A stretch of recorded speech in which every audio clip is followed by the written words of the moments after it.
Aitc TV Lone Rashapi Daka Frank Motors Kajaka Dekali Gabatamai Junka Tata Motors Halatko Ni Shillong Rinkat Bakanet Foodish Ordar Mapi Ninwan Ramani Hakirdob Ying Jompi Ka All India Tnum Congress Hakasngi Baar ka Arpasau Tereng Jumbang Arajar Arpuar Kala Dawa beriban Aitc jing Tohkit Syakat Central Bureau of Investigation Hakabai Day baka jing Kalem Jong ka Tnum Pyllun ka Yeng Dorpat Hauan Batamai Kapadang Shna Shat Ha New Shillong Township Maudiang Diang U Noyalam Joko All India Tnum Congress U Dr. Mukul Sangma Hakajing Keran bagi lapatai kubur Hadin Balawai ka jing lang Jong ka High Power Committee U Laong Badailing Ba Kani ka jing Tohkit On Salak Bantip Ya ki jing Duna Bat ya ka Daw Tenrai Hakabai Day baka jing Tua Jong kini ka Tnum Pyllun Kabalaja Hakapor Siteng Senya Jong ka Siu Belay Ka Arpu Atrik Jumbang Arajar Arpuar I think we all want the assembly building to be completed, and this is precisely the reason why there has been quite a number of initiatives. If you recollect, the preceding years, number of initiatives to finally reach upon the location where the new assembly building should come up, really evaded us for quite a long time. And therefore, a decision was made wherein the government decided to reallot that same place which was initially allotted for the construction of this new assembly building, measuring up to around 80 acres of land in South India. Now, the whole process which was embarked upon needed certain decisions of the High Power Committee pertaining to the requirement of the assembly, keeping in mind the various aspects of how the spaces are utilized in an assembly secretariat, including the very assembly chamber itself, how the design should be. Because we should remember one thing, that this particular assembly building we are constructing it for the state. It will stand there for generations. We wanted that the assembly building should be completed. Unfortunately, the mishap that has happened has definitely woken us up as to how things are happening. There has been instances of lots of issues being flagged before the government in respect to the quality of works being under question in respect of various projects being implemented in the state. We never expected that similar situation will confront us while the construction work of the new assembly building was on. But unfortunately, it has happened. We definitely feel, I should say, it's a matter of great regret that this has happened. Because we are all anticipating that the timelines that were set for the building to be completed will be, though with little delay, shall be completed before the end of this term of the assembly. But now with this development that has unfolded following the mishap, definitely will delay the whole process. But what is important today is that when we sit together in the High Power Committee, we wanted to actually know the whole circumstances leading to this kind of situation. Whether there was a kind of compromise on the quality or otherwise. There are many aspects which have to be looked at, and this whole thing was discussed in the meeting, and we have been very frank. And under the circumstances, it is only appropriate that an inquiry into verifying whether mistake has happened, whether it is in respect of the quality of the work, or in other words there has been compromise in the quality of the work, or whether there has been some compromise on the designing itself, whether people who were vested with the responsibility of designing and vetting were incompetent, in other words. All these aspects have to be seen, and therefore it has to be incumbent upon the government to have a completely a dedicated team assigned with a job which is capable of looking into all aspects from technical perspective and give us an independent report. So the decision was arrived at. I am sure the Honorable Speaker has already briefed on this, on the overall decision that has arrived after the discussion. And there should be, and there will be. That is what has been decided. That an independent technical body will be engaged for the purpose of going into details to verify as to what is the cause, and then give the report, based on which further course of action will follow inconsistent with the provision of the law. Now, if you recollect, when the high-powered committee decided to approve the proposal of the technical team and to go ahead with the work, the high-powered committee, while agreeing for the proposal and to allow the lowest bidder to be shortlisted for award of the contract, there has been a discussion wherein we have appropriately articulated that there should be simultaneous independent quality monitoring team to ensure that there is no attempt or no chances of resorting to any compromise on quality. And this is inconsistent with our belief that when the work is on a real-time basis, there must be a quality monitoring and quality check put in place. Otherwise, there will be no deterrence. And keeping in mind the vulnerability of people who would be probably, I must say, officials and then people who are vested with the responsibility of monitoring the work, whether they are vulnerable to any manipulation.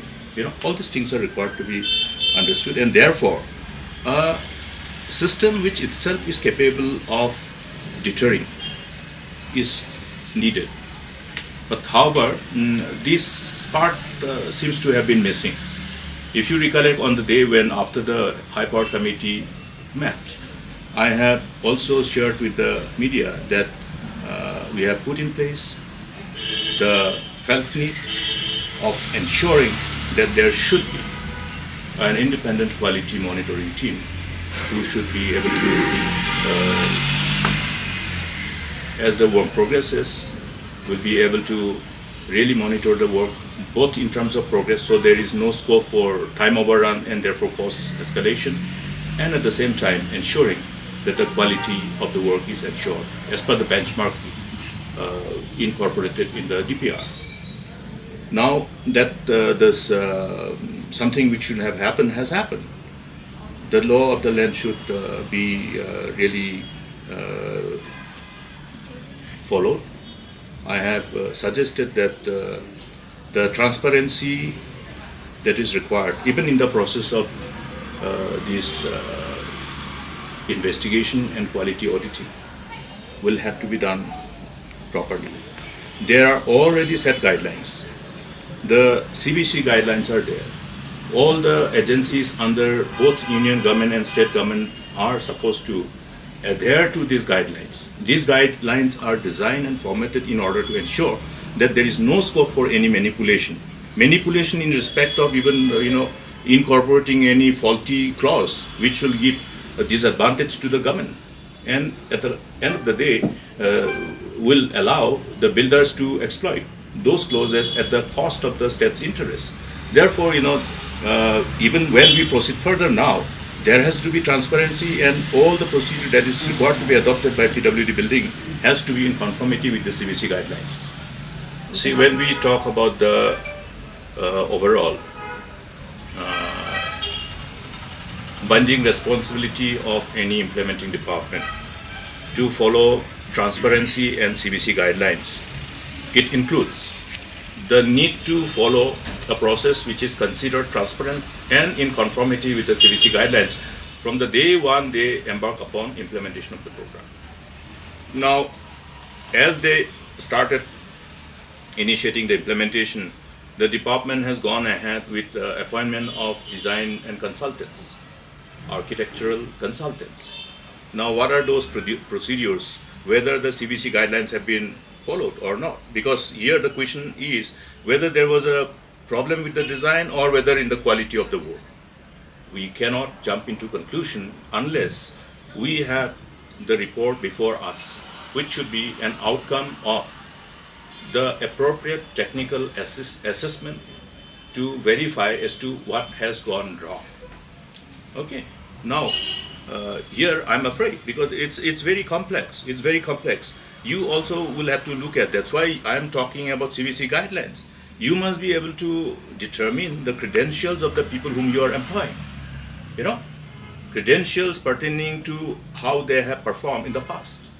Whether there is an indication of them having been involved in any kind of compromise, or at the same time where they were found to be wanting in fulfilling the requirement as professionals once employed by any authority, any government across the nation.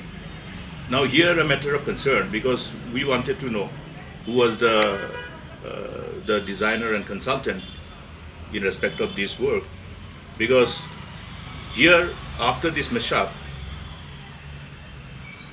the firm which has been entrusted with the design, structural design, architectural design, and also the company or the firm, number one, the principal firm who has been awarded the contract, and any other firm who has been awarded the subcontract. Now the respondents have to be the principal contractor who has been awarded the work, number one.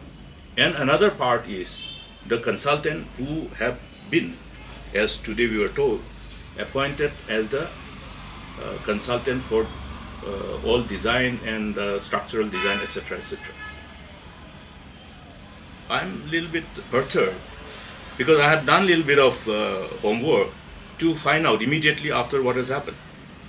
And today, as I wanted to confirm as to who are the consultants who were appointed now, that's why the issue of following the CVC guidelines, because there are clauses which indicates that any participant in the bid will have to have certain self-declaration about any instant of criminal cases pending against them. Now, therefore, it will be incumbent upon all of us, including the government, to also look at this angle and why, if it has happened, why it has happened, since it has happened. Now, I'm disturbed by these few inputs which is available with me. This is pertaining to a letter written by the CBI and the Anti-Corruption Week, issued on the 17th of April 2018, which is self-explanatory, where certain award of capital works, consultancy, sanction of funds without authority, failure to follow the transparency requirements and the CVC guidelines in awarding the contract for architectural consultancy and construction works by one of the organizations, Government of India, was under the scrutiny for irregularities and alleged instances of corruption in the process. Now, in this work, the associated firms which were provided with architectural consultancy and construction work also involves one of the firms called MS Design and Associates, Noida. Okay. And these are the notices which were indicative of the inputs which are supposed to be provided to the CBI by the agency concerned who awarded the work for architectural consultancy and construction work to these different firms. It's not just one firm, there are quite a number of firms, but this particular notice is pertaining to the award of contract for architectural consultancy and construction work by ESI Corporation for certain works, as I have said, you know, and this pertains to the work awarded to Design Associates Noida and also some other firms, including files pertaining to some works taken up by UPRN Limited. This is available. This is self-explanatory. You can further have investigative journalism, which you always have been doing, and then come out and enlighten us further. I'll share with you all this. So therefore, in the whole process of exercise, unless they are proven not guilty, we should always consider that the award of contract to whom the firms to whom the award of contract has been given should be considered as respondents. Also, those who are associated with designing, etc., also should be considered as respondent. Even officer who was on the field, who was actually monitoring and supervising the work on a daily basis, also must be considered as respondent. So therefore, the manner in which we should further proceed in engaging a kind of inquiry which should be considered completely insulated from influence by these firms. That means, in other words, independent means completely independent. And even this process of appointing a third party independent inquiry agency must be done by following a process of transparency and the CBC guideline. This is what I have insisted on. We have suggested that, in fact, this decision has been more or less considered as important aspect. Certain timelines have to be given, but at the same time, we will have to ensure that by giving a timeline which is too short for them to really find out or rather unearth the truth, and from technical perspective, we will not be considering ourselves as reason for them to have an excuse that because we were pushed to complete the whole exercise in a limited time, therefore our findings were not enough. So therefore, it must be inconsistent with what is considered, required and justified from technical perspective, and also, as I have said, must follow a process of transparency and also the CBC guidelines. Because even while we appoint a third-party independent agency for going into the details, we have to ensure that they are also not somehow or other picked up and chosen by the people who are required to be acting as the respondents. Okay. So therefore, the guidelines which I have referred to, CBC guidelines, and a procedure which is completely transparent, must be followed.